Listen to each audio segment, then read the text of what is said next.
Innanzitutto grazie di essere qui oggi, ma qual è stato il tuo primo impatto vedendo le colline del Prosecco?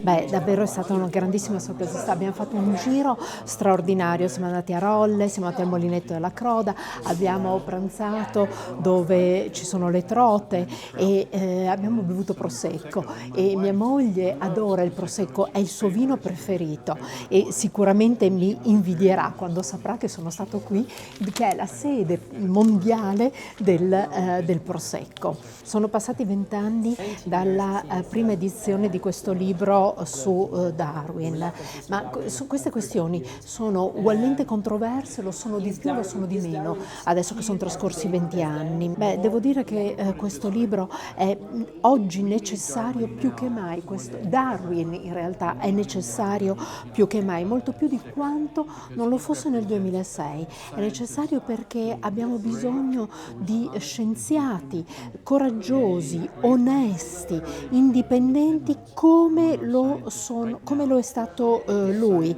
perché in questo momento la scienza è sotto attacco, la scienza è ignorata, la scienza è denigrata. Questo succede nel mio paese, ma non soltanto nel mio paese.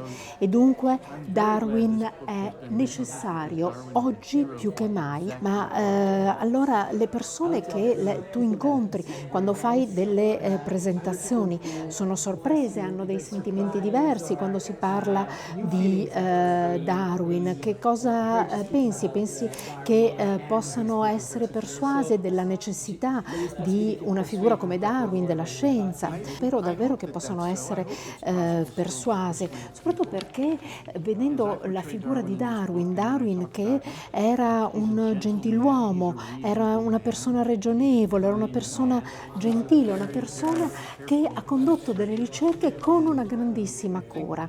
Dunque le persone sono sorprese quando vedono che la personalità di Darwin, quando scoprono che in realtà questo gentiluomo così tranquillo ha dato avvio a una teoria rivoluzionaria basata su idee radicali.